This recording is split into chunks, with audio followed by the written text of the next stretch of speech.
I think what it would be is expect to make mistakes, okay? And don't hold back just in case you're worried that you're not going to make mistakes. Make sure you do it, because that's the only way you're going to learn. The only way you're going to learn is by trying and doing, and you'll learn from the experience that you have. So if we let's go through these 10, you're going to go through 10 mistakes we've made. I think on our very first clinic in Wandsworth, we got carried away, okay? We were naive, green. A nice engineer came round, very pleasant chap, very friendly, said, you need this, you need that, you need this, you need that. We thought, okay, we need those. Talked to the bank. Bank said, yeah, here's the money, you can do it, you've got a down payment, and we kitted it all out. What we realised was that literally we'd gone to town, okay, and we had one room which was kitted out fantastically, a second room was kitted out fantastically, but that second room wasn't even being used, okay? It didn't get used for a long time. How long did it take? I don't know. Even now, it's only used very part-time. Part-time. So it was just the wrong... It was a wrong... It was a wrong kit out in that location. Sure, exactly. We went to town, okay? And I think the mistake we also made was that the guy was a really nice guy. He was a lovely guy, but he was a great salesman. And we were naive. We didn't get quotes from other guys. We thought we trusted him. What do you think? What's your thought? Yeah, absolutely. And I think moving on from that, we then decided to become a lot more efficient with how we kitted surgeries out. And so certainly by the time we opened up Isha, we learned that actually we only need one surgery to operate. And yes, of course, you could argue that what about the hygienist, and what if you need two dentists in at the same time, and what if you need a specialist and another dentist? But we just thought, we'll cross that bridge when you come to it. And we didn't have a hygienist first. So we just ran the clinic for actually it was 18 months, but for the first 12 months or so, we didn't have a hygienist. So basically the dentist did everything and it worked okay. Yeah, there were times when it was a bit tight, but considering the cost of the layout, that's where we thought that's the direction in which we need to go. Just be slow and steady. Absolutely, so that was the first mistake. Next one. We've spoken about that. That touches on the same one, we trusted the same guy. So, and I think we realised on that point was that you needed to get quotes, get 3 or 4 quotes from different people. Tender it out. Tender out, okay? Not just for that, even including builders, including engineers, including design people. Any of these sorts of services, it also brings in a different perspective towards you as well. So they might give you an opinion, somebody else might come and say, well, have you thought about this? And you're thinking, no, of course I hadn't. That's an interesting angle. So it's worth getting a few different suppliers to come in. And I think a really important point is that there will be someone there will be a dental engineering company that will always be cheaper than someone else. That doesn't mean it's the right one to go with, for sure. One experience we made on our Isha clinic is we gave a contract for X-rays. Do you remember this? Yeah. And we paid a deposit of £4,000 for these X-rays, and we were planning to open up the next day. We were told that was it a DER Vista scan or whatever was coming the next day. It never showed up. Nothing ever showed up. Where's it gone? Tried to call the engineer who was responsible for this. Couldn't get hold of him. He'd done a runner. Okay, and with the money, and never saw him. So we had to get another company involved who came in the next, because we had patients booked in who needed X-rays. Anyway, so we couldn't get hold of him for whatever reason, and then it was all blamed. Oh, you didn't order this, you didn't timely I don't know. It was crazy, and then we ended up getting another supplier to come in. Yeah, but we were £4,000 out of pocket straight away just on the deposit. Never got it back. Never saw it again. So you learn, okay? You learn. So just be careful. Do your homework. People were using hold some money back until you finish, so that then you can pay them the remainder at the end. Exactly, and talk to people. More people you talk to, the more you'll get a better idea of. Okay. The more also in Canary Wharf we had the building team. They fitted our floor, but they didn't fit it very well. So then we held a certain amount of payment back, and with the idea that they'd come and refit the floor. So they didn't come and refit the floor. However, one day we came in and there was a whole front of the reception desk. There was a glass kind of mirrored frontage to the desk. Anyway, we thought something's different about this reception. What's going on? Couldn't put our finger on it. Then a couple of days later, we realised what it was. They had taken the whole sheet of glass off the front reception desk. Nobody else could have done that because nobody else had access, and none of the staff would know what to do. We wouldn't know how to remove part of it's like taking off the whole of this sort of sheet. And it was just spite. They were just doing that because we hadn't paid them that last bit. But the reason was the floor was bumpy everywhere. There was bubbles everywhere on the floor. So we had to get another have contract. that relayed. We had to get another contract. So another cost. £6,000 or £7,000 on flooring that had to be done completely again. After we'd opened, we had to close the surgery down over a weekend, and these other contractors came in. But this is reality, okay? This happens, okay? Next one. Third point was gave jobs to associates based on the personalities, not the whole package. I think you alluded to someone else. Yeah, so I was alluding to the £80 lady. She's not called an £80 lady, but she's the £80 lady. I absolutely, at interview, fell in love with her. She made me a cake. She came in, she said, oh, I'm thinking, wow, that's amazing. How do you know I like this cake? I don't know how she found out, but you know, I just thought, God, if somebody's making me that, she must be amazing with the patients. She must be so nice, so warm, so friendly. Yeah, she is very warm and very friendly, but she doesn't know how to sell. She doesn't know how, she's not confident with her selling technique and also her ability. So don't give jobs based purely on their personality. Attitude, yes, but personality, there's got to be a lot more to them. Right, I'll keep it short. Associates, we've mentioned this to quite a few of you in the audience, that associates are not employees. They are self-employed individuals. If you have a disagreement and you want to get rid of an associate, it simply is a 3-month notice period. Here you are, don't like the way you work, we don't agree with things, whatever the problem is, you're not making enough, or whatever the problem is, 3 months notice, you can give that to them as a self-employed individual. An employee is quite different, and we've spoken briefly about that. Best people to talk to with employee contracts, because again, they keep changing, are companies like Peninsula, HR companies. They will be the best port of call to give you the up-to-date on how many written warnings you have to give, how many verbal warnings you have to give.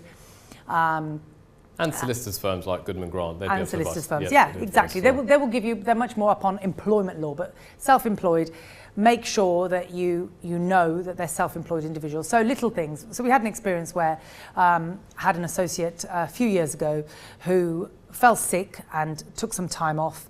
And when she took some time off, I was kind of brought back into the fold, and suddenly lots of patients kept on coming in because of her not being there, because normally she would see them, but obviously she was off, so I ended up seeing them. And these weren't simple problems, they were really complex problems that it turned out that there was a lot of negligence going on, or a lot of overtreatment, one of the two, but essentially there were big problems. And we started to get complaints, left, right and centre, because again, and I was thinking, why didn't we get these before?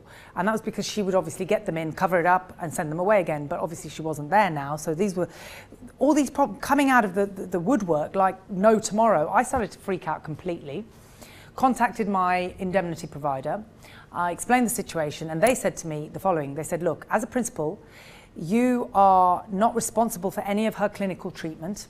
You have to inform her that she is responsible. You then inform the patients that you are literally a holding person who's holding this dentist.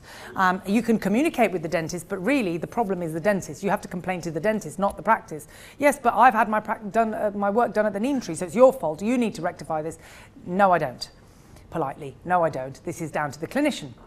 Anyway, then I tried contacting her and saying, listen, you know, I hope you're okay and everything. Very respectful of the fact that she had certain health problems, but essentially, all I said was that you need to let your solicitors know, or your indemnity providers, that we are having all these complaints, we need to deal with them. Don't stress me out, I'm already stressed, this is making me worse, leave me alone, blah, blah, blah.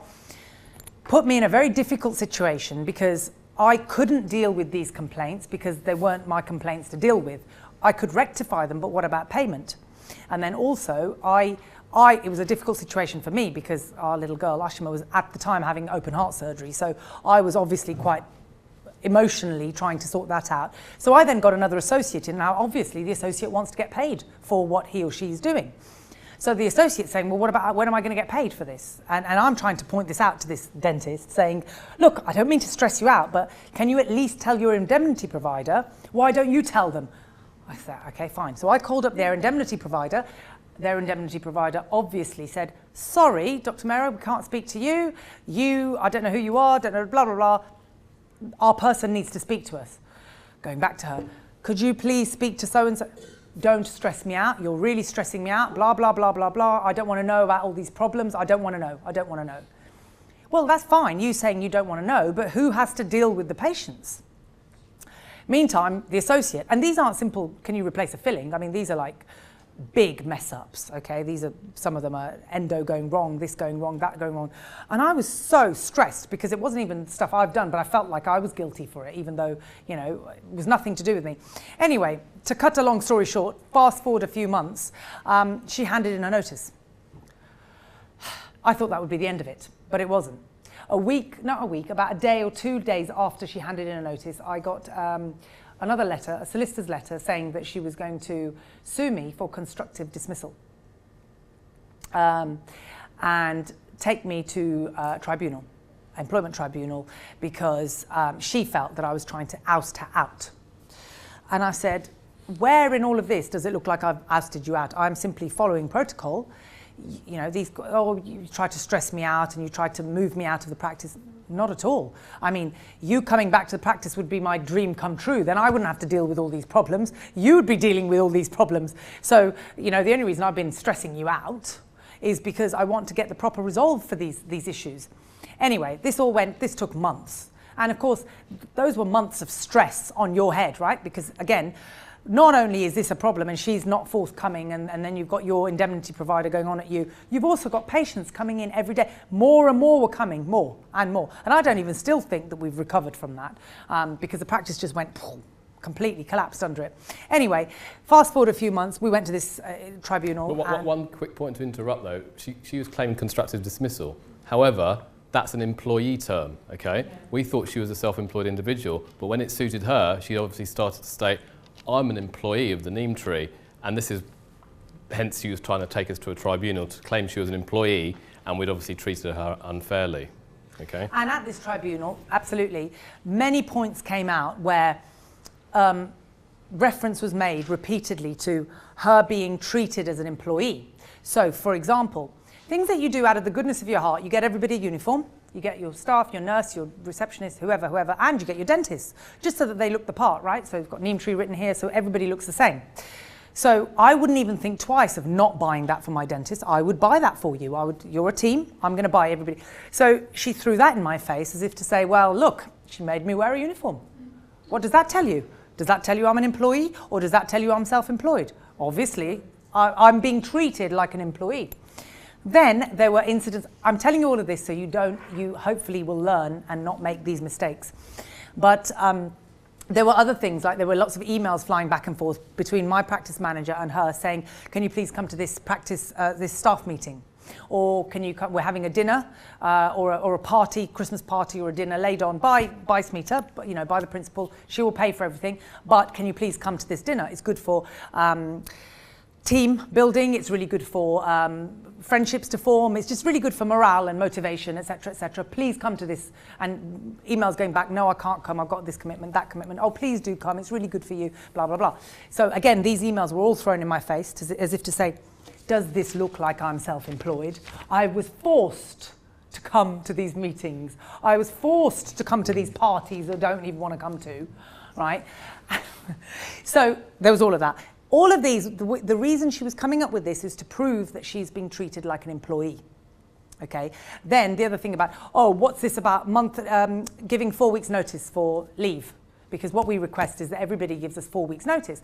With that 4 weeks notice, we can then accommodate either we haven't got cover for 2 weeks and we need to get another dentist in, or if staff are off or nurses are on or off, we can work out their rotas. It just makes the workings a lot easier if we ask, not that everybody gives 4 weeks notice, but we request it off all the dentists, off all the staff, everyone.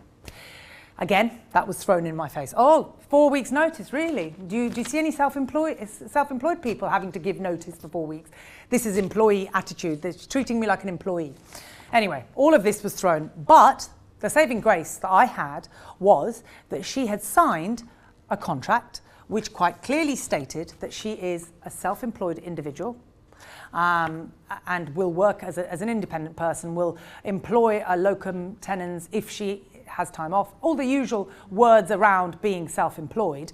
But she still did very well with all of this evidence, to state that she was being treated as a worker. There's a difference. You either are an employee You're a worker, which is halfway between an employee and a self-employed, or you're a self-employed individual. So she was trying to make a very good case that she was, if nothing else, a worker. Anyway, this all went on and on for a couple of days, highly stressful, very emotionally charged couple of days. But the funny thing is that the judge, or our side, we didn't actually have a very good lawyer, but luckily we had a very strong case, so we won the case. But the lawyer pulled out something from our big files, because you have these big files, pulled out something from the files, showed it to the judge, and the judge looked at it and said, I think the defence side would like to go and maybe have a look at the contents of this piece of paper and then maybe come back to us. We'll recess for now, come back to us in an hour or two.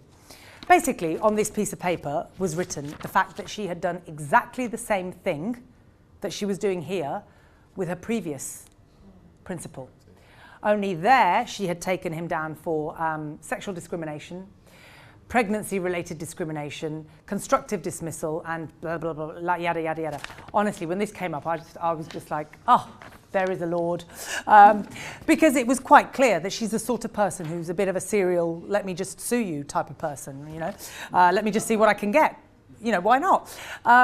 So as soon as that came in, it kind of just crushed every other argument, because what it showed was that she went into this relationship without giving me any knowledge that this had been her history, without any knowledge that she had successfully or unsuccessfully sued. She had successfully sued the previous person because they had no contract, no written contract in place. But the fact that she had done this before without prior knowledge of myself showed the character of the person to the judge, which was more or less along the lines of, this seems to be your part-time business. It's not only the character, it also showed to the judge that she was fully aware of the law of how it worked. Okay? Yes, true. And she was fully aware of what employed, she knew what she was doing. She wasn't kind of an innocent victim. She knew that she could make this claim, and that's where her case fell completely. The fact that she filed self-employed taxes, not... Doesn't matter. Irrelevant. Absolutely, that's what we said. There was every possible evidence. So, it was all about exactly being self-employed, dealt with her own tax. That was a big thing to say, well, if you're dealing with your own tax situation, you're this is not the 80-pound lady. No, it's someone else. It's someone else. I've got lots of stories. Don't worry. Be here till midnight. But the reason I'm mentioning this story is the fact that associates are not employees, ever since that particular event, is ingrained upon my brain. I'll take that to my dying day. Because, okay, we won the case because it was just a bit of a useless case, really. But did it give me grief for nearly 2 years? Of course. Did it make me go to places I never wanted to go or ever wanted to go? Yes, of course. Did it cost a lot? Yes, of course. And I think more important than the actual cost of it was the goodwill loss at the practice, or the bad will that was created. Because all of this, patients then kept on, we know because we had certain temps who came from one of the neighbouring practices. And she said, what exactly is happening in your practice? Because we're getting loads of people who are coming to our practice from your practice, talking about some big problem. One of the dentists is like ruining everything and that was so upsetting to hear. Forget the cost of it. That was really upsetting, because when you put your heart and soul into something, for somebody to just crush it like that is pretty heartbreaking. So make sure you know that associates are self-employed individuals. Don't buy a uniform. Go on. Can you charge like £1 per uniform? I mean, yeah. Yeah, that's what we're now having to do. We're sort of saying to them, this is a uniform, these are the people. What we'll do is we'll buy it for you, but we'll take it off your salary. Technically, under certain rules, when I've spoken to some lawyers, they said when it comes to a Christmas party, we should not be paying for associates, and the associates should pay for themselves when they come to the Christmas party. We've never done that. It's a Christmas party, come along. Because they're self-employed. Because they're self-employed, and if you're paying for them, you're deeming them as an employee, and you're paying for their... They call it sounds awful, but in legal terms, the master-slave relationship. Employer-employee. But why? That's what they call it. You said you won the case, so you still have to cover the solicitor's note. Of course, you have to cover things, but it's the fact that all of this was going back, and letters going back and forth, and debates back and forth all through this time. Yeah, you know, and the cost of the bad will to the practice, because of course during all this time, all the complaints that were coming in weren't really being dealt with, or they were, but you have to pay the new dentist, right? So she wasn't paying the new dentist. I was paying the new dentist. That's a cost. They're not going to do it for free. I was doing for 2.5 years. Really? Doing what, sorry? Covering someone's. Misdemeanors, yes. Okay, right. So it's a cost, right? Let's move on. Okay, sorry, yes. But So you get the don't gist of talk it. to me about associates being employees. If you've got the contract signed that they are self-employed, that shouldn't it just stop? I thought that would be enough, but no, it isn't enough. Because she tried to prove from certain behaviour patterns, i.e. have to wear a uniform, have to go to staff parties, have to go to dinners, have to do this, have to give written 4 weeks notice. So this all shows I'm an employee. I was treated like an employee. It's not true. Because then when we proved that this whole 4 weeks notice is there for the safe, even the judge said, I remember the judge saying, well, it's quite clear that you run an organisation which needs to have some sort of order. You can't just have a dentist going off for 2 weeks. If they're the sole person running the practice, what do you do? I said, what do you do for if somebody's got an emergency? What do you do if somebody needs treating and you've got no dentist for 2 weeks? What are you meant to do? Do I not need notice to cover that person? Of course I need notice. Who's going to organise their cover? She certainly didn't. Right? You feel you were going to win even without the fact that she'd done it before? Well, I didn't know that she'd done it before until the day of the tribunal. If she hadn't done it before, given what you went through, do you think that she would have won? No, I think we won on the strength. I mean, that helped, the fact that she'd done it before, helped. But I think the strength of the contract was strong enough to actually say, well, you know, okay, I mean, she made them think twice about, oh yeah, maybe you are being treated a bit, you know, even though the judge said, we can understand why you're doing it, but we can see why she would think she's being treated as, right? But even though all the things we thought we were doing for the good were being turned around and slapped us in the face for the bad. But it took a long time for that not to taint us, because then, you know, we're starting to think about Christmas parties. Should we be paying for them or should we not be paying for them? Should we be buying your uniforms? Should we not? Do we have staff meetings or do we not have staff meetings? So all of these sorts of questions, which it's sad that one person can come and ruin years of It raised the goodwill. questions, but you know, we carried on doing what we were doing because we thought it was the right thing. And so we continue doing what we're doing. Christmas parties we pay for, we provide uniforms. We were trying to create a team. Obviously we hired someone who wasn't fitting in our team and the right type of team ethos in that respect. That's what we felt. Sure. So can I just ask, just digressing slightly, do you put a limit on the holidays your associates can take?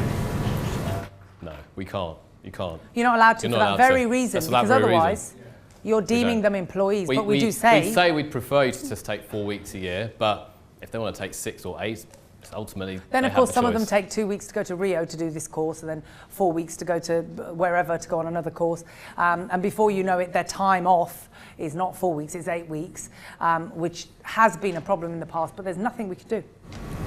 Does the BDA contract not have? It doesn't. Again, it just says 4 weeks, but again, it's very vague. There are a lot of grey areas, certainly with the associate contract. I think the thing about the holidays is it's very vague, but the thing about the self-employed, the locum tenens, that phrase, the locum tenens, you have to employ a locum tenens when you are off, indicates the fact that if I have to organise my own cover, must mean that I am self-employed. But the thing around holidays, in fact, nothing like that. You can't say anything. So just following on from that, so you don't really, although you try and prefer the dentist and the nurse take the same time off, you can't force the nurse to take particular time off, can you? No, you can't force them, but you can encourage them to say, look, it would be nice. I mean, obviously, if one doesn't have children and one does have children, that becomes a problem, because the one without children isn't going to want to pay full whack for, you know, school holidays. But if you've got an understanding team, I'd like to think that there is some sway. Certainly our current teams generally try and take time off around the dentist, but it doesn't always work like that. Yeah. Okay, so on that note, you want to spread your risk. So spreading your risk really is around whether it's hygienists, whether it's dentists, you'd much rather have 2 part-time hygienists or dentists. Let's just talk about dentists. You'd much rather have 2 rather than 1 full-time. You're spreading your risk. So if somebody's off sick or somebody's on holiday or something like this happens, you haven't put all your eggs in one basket and having to survive. Also, just generally for holidays and stuff, it works much better if you've got 2 part-timers, and hopefully if they're not working in 5 different places, let's say I work Monday, Tuesday, and you work Wednesday, Thursday, and let's say you're off, and maybe I am free on a Wednesday, or I can be free for a couple of hours around my other job, I could maybe come in and cover emergencies for you, and vice versa. So that makes life a lot more interesting and beneficial for you as the principal, because you don't worry so much, oh my God, I've got 2 days for 2 weeks, 2 days a week off. That's no revenue, that's no anything, no emergency provision. Oh my God, I'm going to have to do it, but you know, what if you're busy doing other things? And then, of course, the other thing from a principal's point of view, if you get 2 different dentists in, you can mix up the skill set. So you might be really good at Invisalign and you might be really good at implants. And actually, I can get both of you in as the implantologist and the Invisalign practitioner as well. So it's really good to get a skill mix and to balance the risk. Always rather get 2 in rather than be reliant on 1. Obviously, the downside to that is the more people, the more headaches.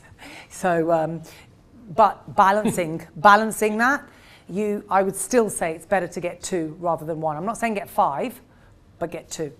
So you've dwelled on this earlier. Don't rush employment when recruiting. Wait for the right team member. Yeah. Attitude is everything. Okay, I've made mistakes in my own Samera business where you hire someone just because they fit the role quickly, it's going to do something right, but just headaches, whether it's in an accountancy firm or a consultancy firm or a dental practice, the same principle applies.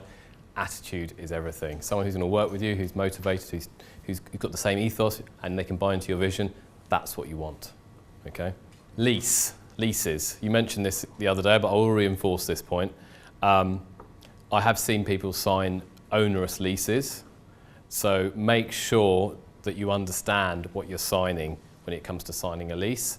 Make sure your heads of terms that you're drafted are clear and you know what they are. Then when that's done, the solicitor understands property, okay? Don't get an average solicitor off the street, might not understand the lease, the commercial lease that well. You need to get a property solicitor who works within a firm of solicitors, okay?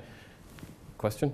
Is that there one act for landlords? I mean, it's the only Landlord and Tenant Act 1954, or there is many different? There are other acts, but this particular point relates to the thing that you talked about, Smita talked about Canary Wharf the other day. It's about the security of tenure, okay? Yeah, that's fine. I'm saying there is a many acts. So there will be other acts. There are other acts. But this particular point relates to this one, for this one here, because the last thing you want to do is sign a, and this is quite evident in places in Harley Street, okay, and Wimpole Street area, where people have a very, I think it's the Howard de Walden estate or the Grosvenor estate, literally have these 3-year terms, okay, they sign these leases, and after 3 years, they're kicked out, okay, and they have to go down the road and find another spot to put their clinic in. So they're rotating around the street, okay, or around the area, which isn't particularly good for building a business. You might be able to take some of the goodwill with you, but it's actually quite difficult sometimes to do that.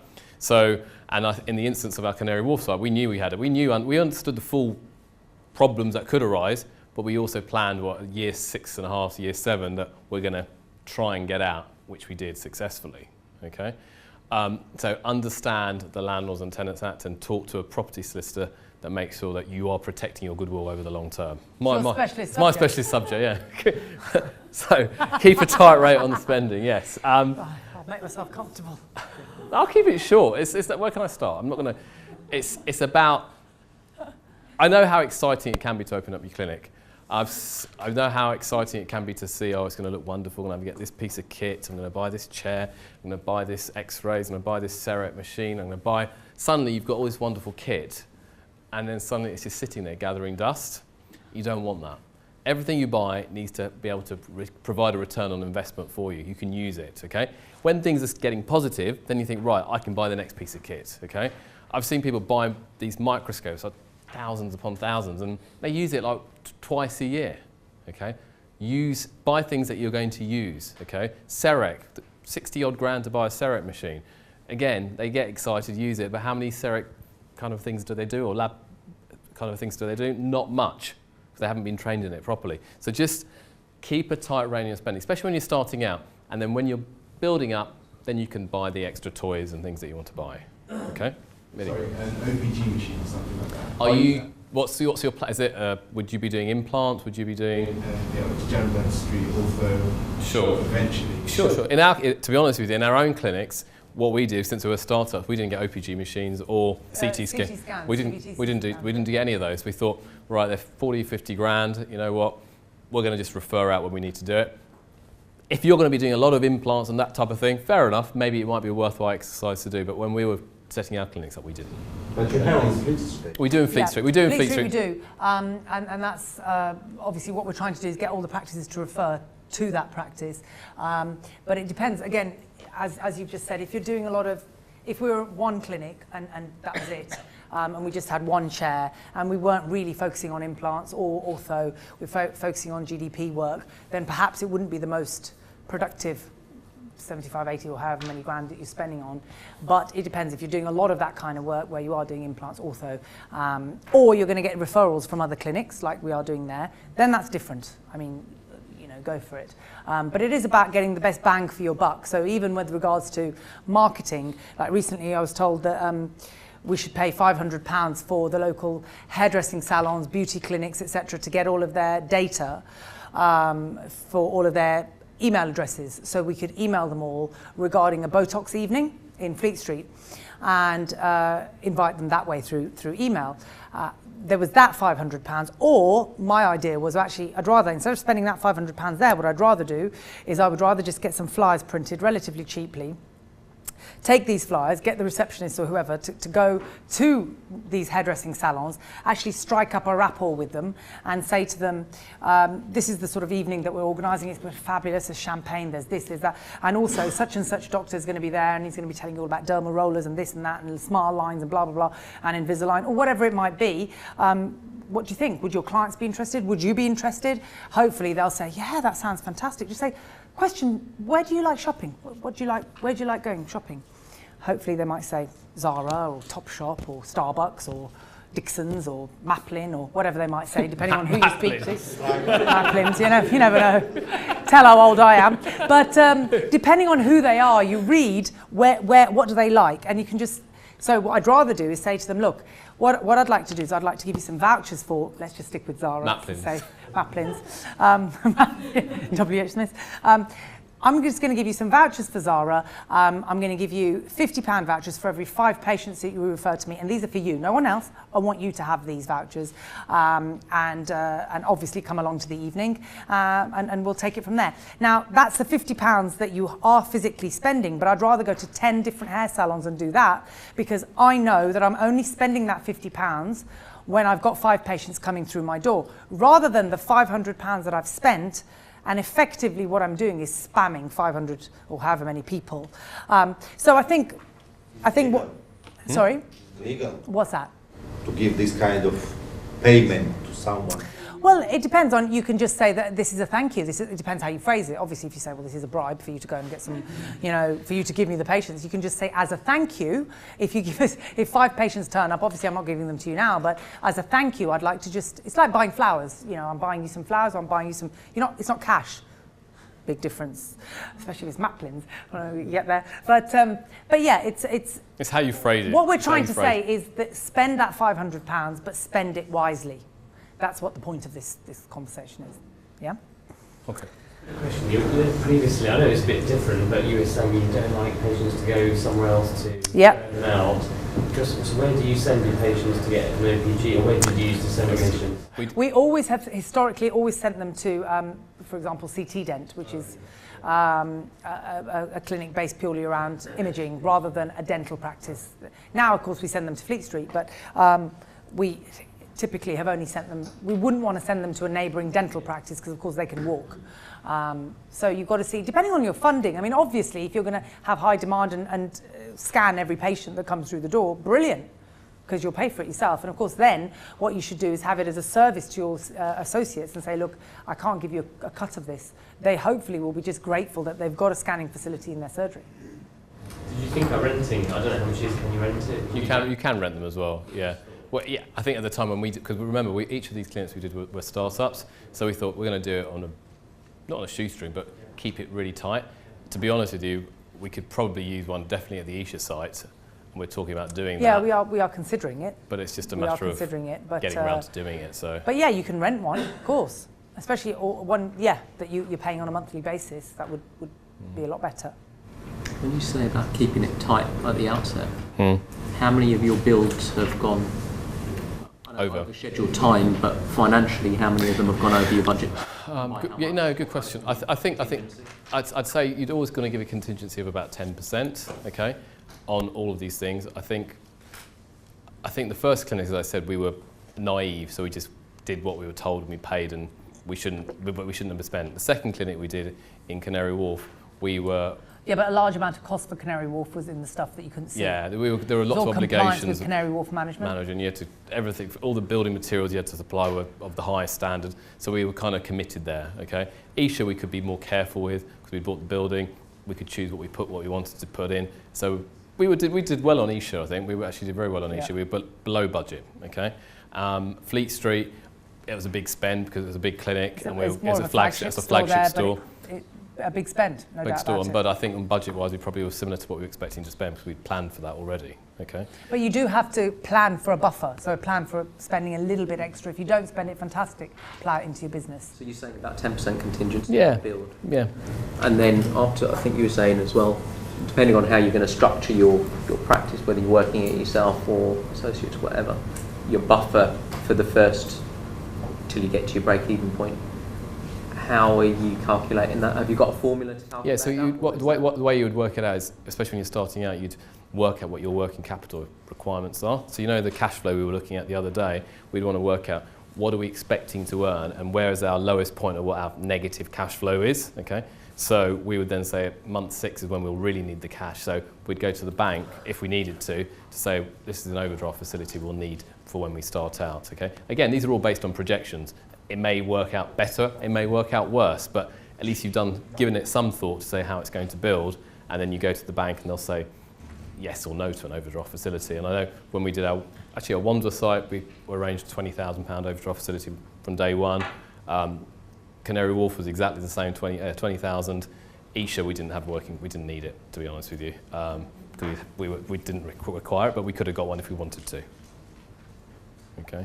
So there are overdraft facilities that need to be thought about for that working capital, for the movement of cash that's going in and out of the business. Number 9, I think you've heard this point, not just from us, but everybody around here, pay for the right people, pay for the right lawyers, pay for the right designers, pay for the right engineers, pay for the right flooring people, pay for the right legal advice, pay for the right accountants. Get the right people, but you have to build your team, okay? Remember, you are the person in the middle, and you have these people surrounding you, but you have to coordinate the different things that are going on in place. So the purpose of this weekend is to identify what you actually need, okay? And some of the people in this room or over this weekend you might have identified might be part of your team. Maybe other people that you know who want to be part of your team. But you are that person in the middle, and get the right people. Don't scrimp and save. I remember a really important point was our design team. Okay, when we started out right at the beginning, I remember getting a quote from the designer back when we started up our Wandsworth clinic, and the design cost was like, I looked at it, I thought, Christ, that's a lot of money for design. Surely it's not that much, okay? Surely I could do it, okay? Surely I could do it. I'm all right, I've got a bit of a good eye, okay? It was the best decision in the world that I didn't do it, okay? Best decision in the world I didn't do it, because you could see the finish, the look, the feel, the designers. It was worth every penny, and that's, to be honest with you, a large part of why we're here today is down to the design team, really. Yeah, because I mean, I think if you get a professional involved there, it turns more from just a practice to a brand, and that's definitely something we've learned from the start. Yeah. And then with regards to the teams, yeah, I think it's absolutely right, and we've said this today many times, that you are, from this point onwards, always going to be part of a team. It's never just you. You can deal with just you as an associate, but as a principal or as a would-be principal, you're always going to be part of the team. So that might be part of a design and planning team, from the surveyors to the planning consultants to the legal team, to the accountants to the business planning, that team. Then you're going to move on to the build and design team, and those build and designers will be your life and soul for 12 weeks or however long it takes. And then on the day of handover, you will have acquired a new team that you're going to be working with from there on. So you're always, it seems, in this phase, always going from one team to another team to another team, and you're always part of that team, you're never on your own. So, and there's a lot of encouragement to be gained from that. And if you are a little, you lack a little bit of confidence in making decisions on your own, surround yourself with people who know, or surround yourself with people who have done it before, because that will make your decision-making process a lot clearer and a lot more focused for your goal, which is your vision, which only you can come up with, no one else can come up with. Well, a location is absolutely everything, and I can say that again, hand on my heart. You know that it's your best friend or your worst enemy. If you're not in the right location for the type of dentistry that you want to provide, you might as well just shut your doors. And that doesn't have to be a high street, it can be anywhere. If, like we said earlier, if you have an existing list or you're taking an existing list, it could be on the 3rd floor of a warehouse for all I care. That's absolutely fine. I saw a site in the city a few months ago, and it was perfect. It had D1 planning. It was just a beautiful, beautiful business building, a listed building, and I was really excited to see it. But then what happened is it was opposite a very busy train station as well, which was wonderful, tick my box. But then when I went in, I realised... That was on Google. You found it looked perfect on Google, basically. Yeah, but then I thought, well, I knew there were a few things, but I thought, well, it's fine, let me go and see it. Anyway, opened the front door, concierge, lovely, very personable, lovely gentleman, led me in and said, oh yes, this is a nice reception desk. I was so wonderful, my patient's going to sit here. But what am I going to do with you? Because I want my own receptionist, because you're nice, but you're not very dental. And he said, no. Your patients wouldn't be sitting here. I'm the concierge to the building. So I said, right, my heart's starting to sink. He goes, right, so I will lead your patients to the top of that floor there, and they can either go downstairs in a lift, or they can go down those stairs. Went down these stairs. There was this glass sheet, which was a door, which I walked straight into, face out here. I walk into lots of doors, don't worry. Open, so this was now in the basement. There's no window, there's nothing, right, nothing. So walked in, huge space, probably nearly double the space of this particular room, both rooms included. Absolutely stunning. However, well, the lack of window is one thing, but how are my patients going to find this place? Because on the window, you can't have any signage, you can't have any name, you can't have anything because it's listed. So you can't touch the outside of the building. Inside, in this room, it was perfect because I could put dividing walls, make 1,000,000 rooms, 1,000,000 chairs, doesn't really matter. Lovely, very high spec. They even had a bike shed there. They even had showers, they even had toilets. The toilets were amazing, downstairs. Everything was perfect, except how are my patients going to find me? And it's got planning permission. How are my patients going to find me? He said, oh, well, it would work if it was a by appointment only system. I said, yes, but I don't really operate on a by appointment only system. I rely on walk by. And he said, well, they are walking by. They're just upstairs. I'm like, yes. And how are they meant to find me? So sometimes location. So when I say location, I don't just mean where you are on the high street. I mean location of your actual site. Where is it? In the building, yeah. Actually, another dentist did take that. Good luck to them. See how that goes. Good luck to them. But it would work for somebody who worked on a by appointment only system. Now, if they've moved from Harley Street, let's say, and they're taking their list, they've got a big list, yeah, right? They've got their big list, like somebody else we know who's taken their list from A to B to C. They're doing very well, and they're on some 3rd floor somewhere. Fantastic. So that's why we say, depending on your situation, location is everything. I know Rightmove do some commercials, but is there a kind of Rightmove equivalent just for commercial properties? No, there's a website called shopproperty.co.uk. It's not great, it's shops, okay, but you can do a lot of searching on there. There's also another agent in the London area called Bernard Matthews, Bernard something, Bernard Gordon, that's it. Lots of D1s, but they typically tend to be like 20,000 square feet, which is usually way too big for anything you want to do, usually church halls, that type of thing. But the key thing when it comes to commercial agents, as I said, walk around, like the area, and then contact these commercial agents in the area, talk to them, tell them what you're trying to do, send them a business plan or an idea. Sometimes a lot of the things that are advertised, that aren't advertised, but they might know something that could work. What was the first one you said? Shopproperty.co.uk, I think, yeah. And last but not least is the following. Never leave the scene of setting a goal without taking action. It's so true. It's the same as when we have offer nights or anything like that. If we've had some sort of offer for, I don't know, Botox or Invisalign or whatnot, and we say to all our team, we say, look, when we've got them in, we've trained them, we've given them all the information, we've given them all the knowledge, they're in a position to make, they're interested in the first place, they've come for that reason. If they leave and they go home tomorrow and they don't make any kind of commitment, this amazing treatment that they wanted to have will just fall by the wayside because the fridge will break or the car will break down or the husband goes on about this holiday or whatever it might be, and their dream of getting this Invisalign treatment will just fall by the wayside. It was a wonderful dream while I was there that evening, but it will just fall by the wayside and it will no longer be their most immediate priority. So always leave the scene of setting a goal by taking some sort of action. Now, I've spoken to some of you who tonight are going to go home, do lots of research, and actually for tomorrow morning going to be contacting various people to make things happen. Whether that's tipping them over let's say you were talking to some agents before and you were thinking about a property and you really liked it but you were unsure. Well, when you go home today, 9 a.m. tomorrow, call them up. If you think after this weekend that that's the right site for you, don't waste time. Just make the offer. See what happens. What could possibly go wrong, right? Actually, just take some action, whatever it might be. And that's what I hope you take from this weekend, is just take some action. It might be that we've totally turned you off the prospect of opening up your own practice, completely turned you off. And in that case, we think that that's a success because actually it's a huge undertaking and it's not for everybody. And if in coming here we've hopefully helped you in the process of making that decision, fantastic. We feel we've done something.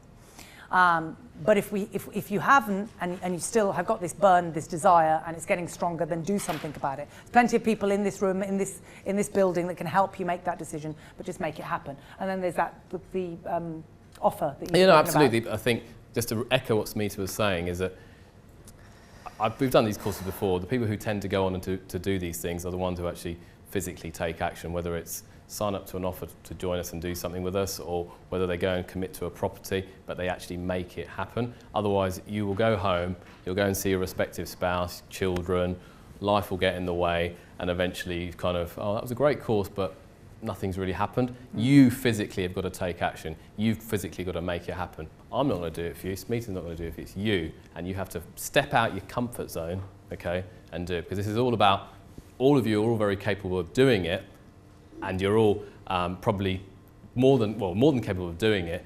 The thing that's probably holding a lot of you back, or some of you back, is that not sure. It's the only way you do it it's fear, and you're only going to get out of it is by you jumping in with 2 feet, okay, and see what happens, okay. So yeah, that's it really for now. We've just got one more segment later where we'll be talking about another different option, but for now, yeah, please do go away with that and just think about in this break what sort of things you could be doing tonight and whom you're going to be talking to make some change, make some difference, because that's what we like hearing about is, oh yeah, left the next day I contacted XYZ and something happened, something switched in my brain. Yeah. That's what we love hearing, so please make us hear some more. I can appreciate it is scary, don't get me wrong. When you're going into the unknown, it is scary. But that's when you will find your true potential, okay? That's when you will find things you thought you never were able actually to do or thinking. It's when you get out of your comfort zone, you will find a way and you will make it happen and you'll make it work. And you feel most alive. Correct.